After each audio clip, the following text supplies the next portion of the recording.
Hello and welcome. Just before I left for Thailand last October, I had prepared one more video that was either going to go out just before I left, or I was going to keep it in reserve for when I got back here to New Hampshire. Came back in end of April, 1st of May, and figured I'd finish putting together this video and I'd have one I could get up quick and dirty. Somewhere along the way, the video for this radio and the next one I'm going to show you have been lost. I put an SD card somewhere. I fear it ended up in the trash. I've been looking for it for a couple of weeks. I can't find it. So the video for this set and the one that I'm going to show you, the beginnings of it, are gone. Fortunately, I haven't made much progress on the other set yet. The reason this didn't actually get released, I was in a hurry to get out of here. In the process of refinishing it, this is what it looked like when I received it. And as you can see, it's looking pretty grungy. So anyway, I decided to go back to one of the other stock colors for this set, which is the walnut. And got in a hurry, putting the second coat of paint on it, and destroyed all of my work. So this is going to have to be sanded down and redone. Oh, this side's orange peeled horribly. I'm not even going to bother. I might take a quick picture of it when it's finished, but you get the idea. That one is, you know, ready to rock and roll, go out the door. All the electronic work's been done on it. All new caps underneath. But in my haste, like my mother said, the hurrier I go, the behinder I get. And that's it. So the next set I'm going to show you is my next project. Okay, this is a Midwest Radio Model 916, and my tripod's not level. Let me fix that. Okay, that's a little bit better. This is a Model 916, and that model number means it has 16 tubes. Now that's kind of a advertising wank. There are 15 actual circuit tubes. Well, depends on whether or not you count the rectifier. That would get us down to a 14 tube set. But counting the rectifier and the I tube, it is 16 vacuum tubes in the receiver. On top of that, it has no less than 12 dial lamps. When you turn the volume up, oh, that's tone. When you turn the volume control up, there's, oh, it's here. I don't even know how to work the thing. There's a series of switches on the back, big rotary switch, and as the volume goes up, these lights illuminate upwards. This is like a tone control, you know, bright, normal, so on, and then you have a variable one here. It will work with regular tuning knob, which is here, or push buttons, and they came from the factory with Midwest, and those were removable. You could put your favorite radio stations in there. The tuning, or the band switch, depending on which band you've selected, A, B, C, D, E, will light up depending on which band you've selected. And we've got a radio phono switch over here, phonograph switch. This cabinet would have had a phonograph. I'll show you that in a minute. An interesting note is the FM band is marked from 200 to 300. The reason for that being, back when FM was a new thing, and this, but incidentally, is the newer FM band, 88 to 108 or whatever it is, megahertz. There were channel assignments for that frequency range. So instead of putting the frequency range, they put the channels down here. So it's channel 200, 225, so on up the line. Almost nobody did that. Midwest was about one of the few, if only, manufacturers who did that. Quite an interesting set. Built like a battleship. Huge power transformer. All the RF is well encased and shielded. I'm kind of looking forward to getting into this, but one thing that worries me. And I should add, when I got this set, somebody called me, a friend of mine called me shortly after I got back. He said, hey, somebody down here is selling a radio, and sent me a picture. He said, you interested? I said, yes, and I bought the thing.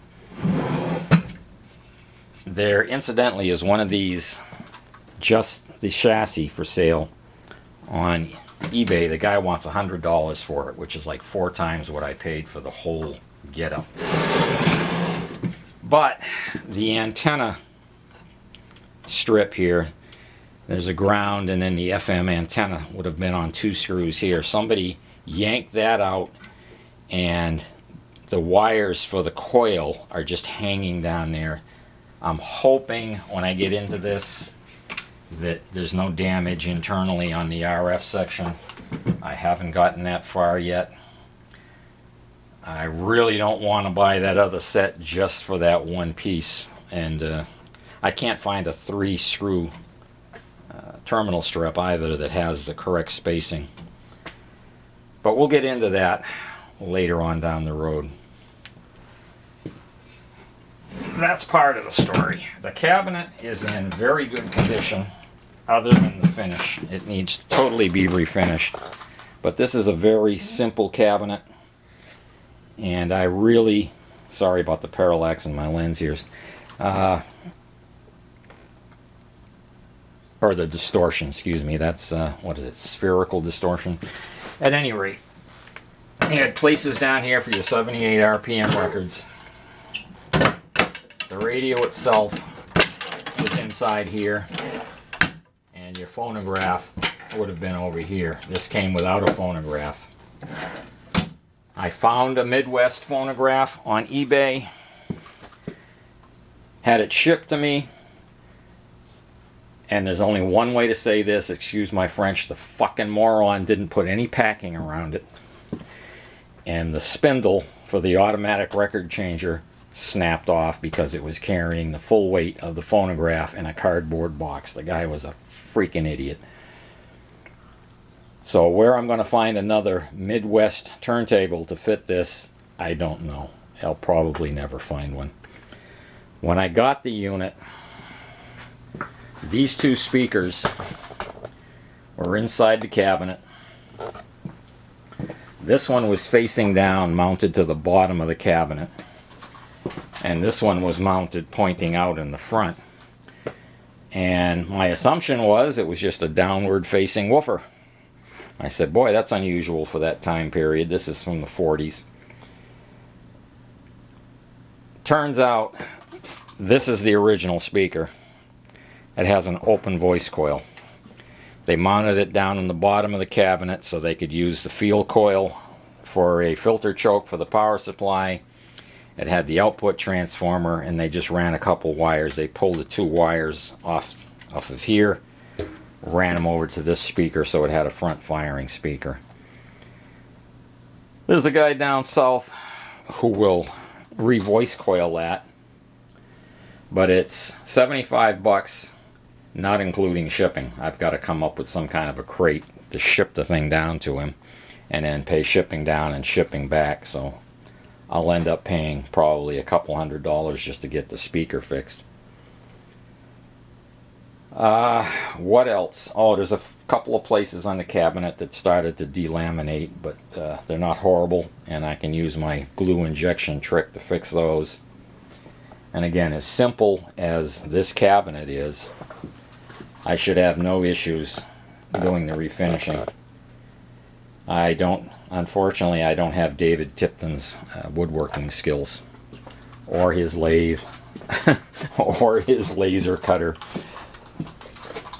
But I believe we can handle this. The grill cloth looks pretty grungy, but behind the grill cloth is a wooden mounting board that was put in there to mount that other smaller, slightly smaller speaker. I removed it and took a look behind it. The back side of the grill cloth looks absolutely pristine. It looks like it the day it left the factory, so I'm hoping that I can disassemble that, turn the grill cloth around, and use the original grill cloth. But that's it for now until we get the radio on the bench and start seeing what we're up against. I'm torn between sending the original speaker off first, or go ahead and yeah, I should probably see if the radio is salvageable. Like I say, worst case, the receiver itself, there's one on eBay, but I don't want to pay 4 times just for the chassis. More, you know, it's like 4 times what I paid for the whole radio. You know, a cabinet included. So, I'll move on from there, I guess. Okay, it's about a month since my rant, and I have been just out straight with things to do, including trying to get the visa straightened out for the girlfriend. That's going to take 16 months, believe it or not, to get her visa through. Before COVID, it was like 4 months, and it's just gone through the roof. Anyway, that's my problem.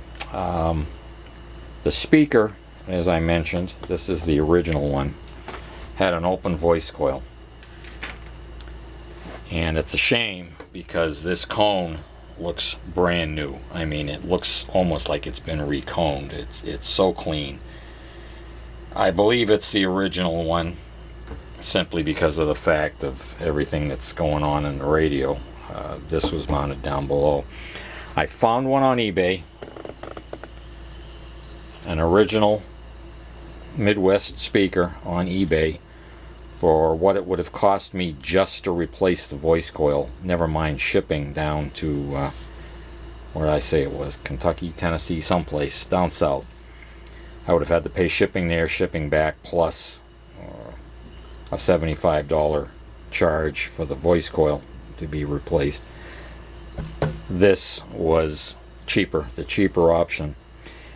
It's not had the good life. You can see the cone is a lot more faded, but the voice coil is not dragging. The cone's 100% intact.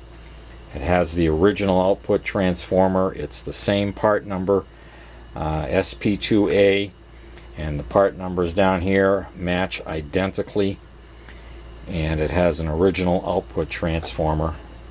At the time, I didn't realize that this was a replacement output transformer. At some point that was tacked in there, and you can see where they had to rework this mounting bracket to get the screw holes to line up, and the wires from the cord or the plug here. Am I in frame? I think so. We'll move it up just a little bit. They do not match with the wires coming out of the output transformer. These are different colors and a much heavier insulation than the wire coming down from the plug. So while they were figuring out the voice coil thing, it looks like they suspected the output transformer was the problem, and it wasn't. So this speaker with a beautiful cone is useless at this point. Fortunately, this speaker here is 100% intact. Original transformer. You can tell the wiring on here hasn't been touched. The only joint that was taken apart was that one, so I could verify the voice coil was good and that the output transformer secondary was good. This is an original speaker of the right part number, right everything. So this will slip right in there and I will have a good speaker for the radio. So I'll set that aside for now and I'll give you a look at something else. Okay, we're going to show you how the idiot shipped my turntable. I could have sent it back, I suppose, but they wanted me to pay return shipping. It's like WTF, people.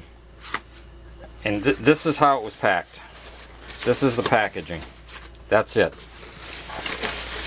And this tape. This is how the moron shipped it. And this is supposed to be mounted up here like so, so that as this mechanism pushes the record over, it slips off this ledge and slides down. And you can see, you know, this has been snapped right off. I'll never find another Midwest turntable, I'm sure. it's just a lost cause, and there's not enough surface area. I could try silver soldering that back on, but there's so little surface area there, I have doubts that it would hold. That was slid into this box so that the bottom of the turntable was on the bottom and that post was against the top of the box. There was simply no packing around that whatsoever. And you can see where it poked a hole in the cardboard here. There was a second box slid inside of this one so that it made a complete box. Of course, as soon as it got tipped over in shipping, the first time it got tipped over and placed down, bang, that was the end of that. The guy was a freaking moron. And I'm sorry I'm ranting and going on about that, but these eBay sellers, and I've complained about eBay sellers before, and all they do say, well, take down your negative feedback and I'll refund your money. That's great, so that the next sucker gets bit by him. Sorry, I am just, this just irks me beyond belief. So I don't know what I'm going to do. I'll have to put this in, and I'm lucky nothing under here got smashed, because that was the totally all it was packed with. Just stupid. And it's heavy. I mean, anybody with half a brain would know you can't pack something like that. This should have been packed with styrofoam, completely protecting this, and in a much larger box. Oh, and they wonder why I have acid reflux. So we'll put this in. At least I'll be able to play single records at a time once I finish working on it. It'll need new flocking. It'll need the paint. Looks like the paint might buff back. There's some rust spot. Well, no, that's not rust. That's just, looks like, I guess that's just dirt. It'll clean up. That's a little rusty, but we'll see where we go with this. Anyway, I'll finish ranting and raving. I know people don't want to listen to it. Alrighty, after about 12 shots of Glenfiddich and a couple of Xanax, I've calmed down. This is a beast of a radio, of a receiver. Appears to be made beautifully. Turn it around here. You can see the volume control and the rotary switch that operates illuminates or controls all of these lights up and down. It's full of Loctile tubes, and if you watch my videos, you know I'm not a fan of Loctile tubes, but everything is pretty darn clean in here. So with a little bit of luck and maybe some deoxit, I won't have any contact problems with those. It's quite a mix of technologies. That you can tell it's a transitional set. We've got octal, we have Loctile, and we have 7-pin miniatures. 4 of those. 1, 2, 3, 4 of those. I think this is probably a 6AL5 for the detector, I'm guessing, for the AM detector. And it is. It's a 6AL5 dual diode, so that'll be my AM detector, no doubt. I haven't got the schematics for it yet.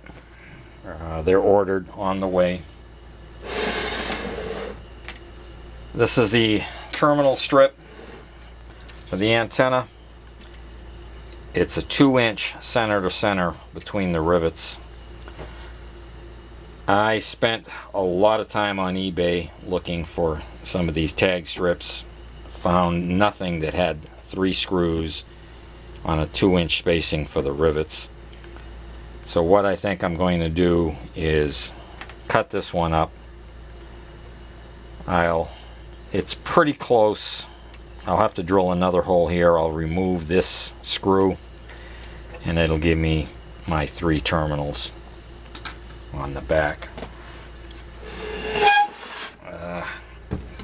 I think I said earlier that this one was a ground,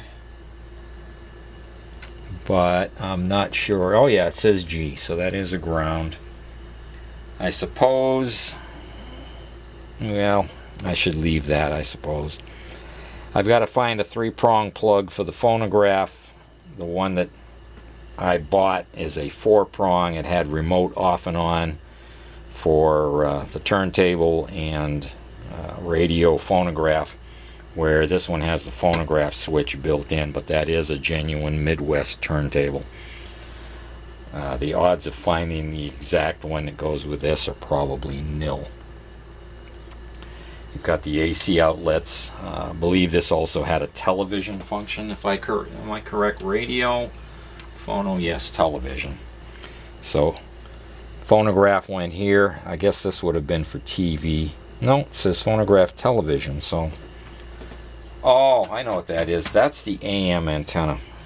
That's the AM antenna. There's a loop antenna in the base of the cabinet. In fact, I don't even know if the plug for that's there. Let me go take a quick look. Yes, indeed. The plug is on the loop antenna. So I lucked out in that regard. I'll be able to plug the AM antenna in. I'll rework this for the tag strip. The bottom of this thing almost looks like a Holocrafter's SX28 shortwave receiver. All the oscillator coils, RF coils, and antenna coils are all lined up for you. In fact, they're marked antenna, converter, oscillator. Everything under here appears to be factory original. I don't see any replacement caps. They're all Cornell Doublier, Doubler, however you want to pronounce it. I believe it's a French name, Doublier, Cornell Doublier. This, I hope, is the FM antenna coil wiring. I believe one went from this tag strip over, and this one goes direct. I don't know what else got ripped out. There's another, oh, there's another floating wire here. So there's 2 wires floating. I don't know. Maybe these go to the, I'm going to have to get the schematic and find out. Maybe one of these goes to one side of the FM dipole and this one goes to the other. There is a folded dipole mounted on the back of the cabinet that originally went here. Looks like somebody probably grabbed it by the wires and yanked it out. What else have we got? Is this a feed-through cap? Not sure. First thing I think I'll do is take a look at the filter caps, or filter cap, see if that's viable, and then I'll trace out the audio output. I believe this should be a push-pull set. 7C5s, yeah, there's a pair of 7C5s, so that's going to be push-pull audio on the output.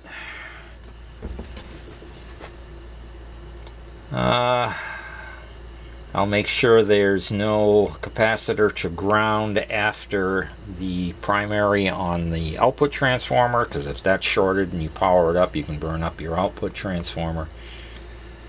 Let's take a quick look at the filter caps, or filter cap. You're not in the shot here. It's going to be hard to do this. This is such a big set.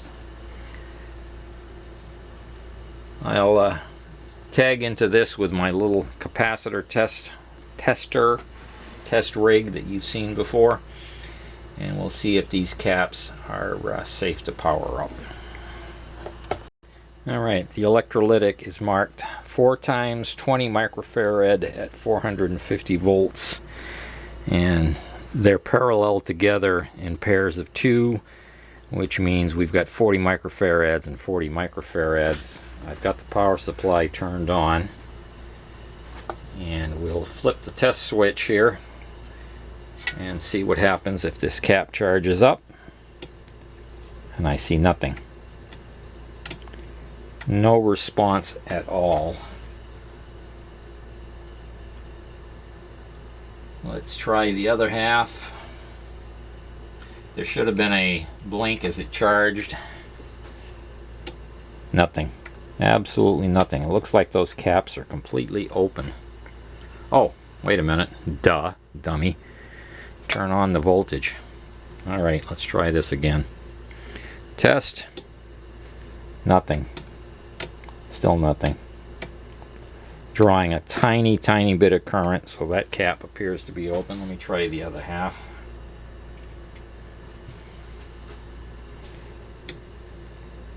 Drawing a tiny bit of current, but not enough to make the light bulb blink. At 40 microfarad, that light should come on and then dim down.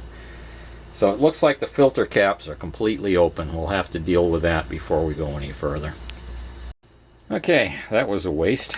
I just did a whole spiel on the capacitors and didn't push the record button. Old-timer's disease.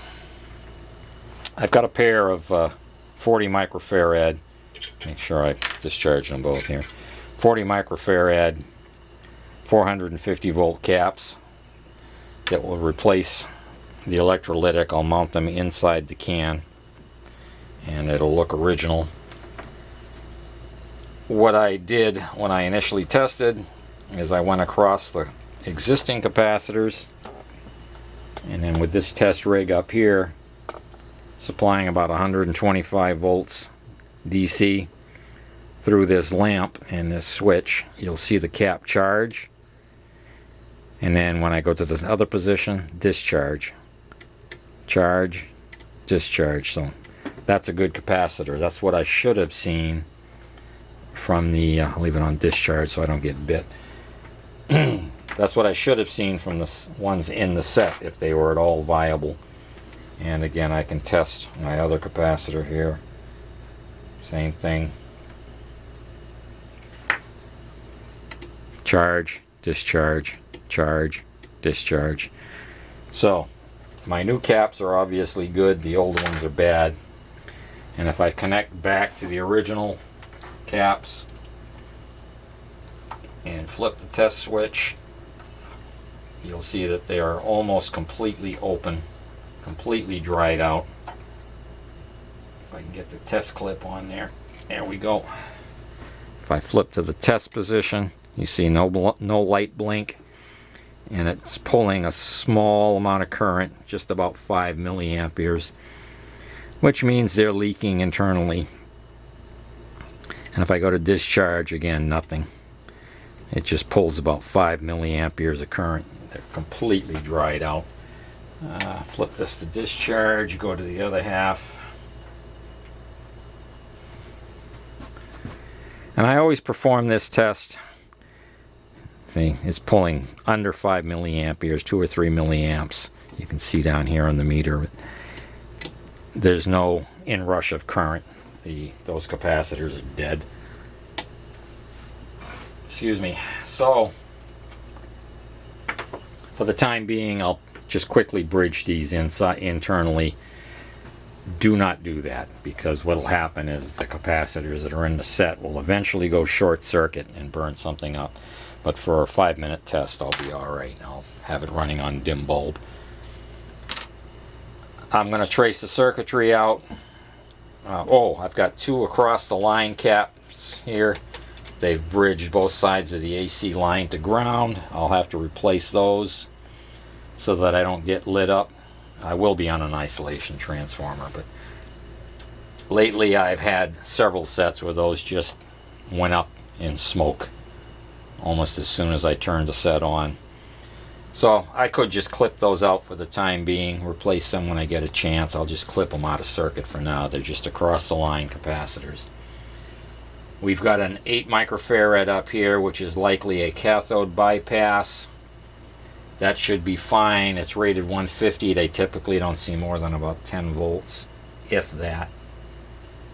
And I've got to go looking for the coupling cap to the final audio stage. You want to make sure that the coupling cap from the driver to the power amps is not leaking, because it'll drive your tubes into full conduction if that's passing DC to the grid.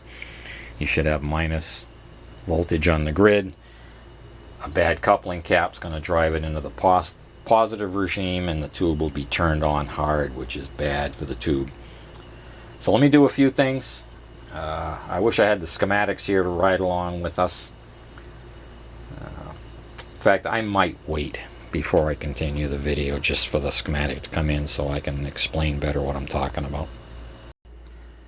It's going to be a few days before the SAMs I order show up, so I went to radiomuseum.org and downloaded a schematic from there. Now, they're a great source of information if you don't have any other options. Schematics, everything's there, but a lot of it sometimes isn't real clear. The photocopy process isn't always that good, but it gives us enough. Here's those two across the line capacitors. The AC outlets are on all the time, which means these two capacitors are sitting at line voltage anytime this thing's plugged in. And it's been my experience after this amount of time, if I plug this thing in and let it sit for 15 minutes, these are going to go up in smoke.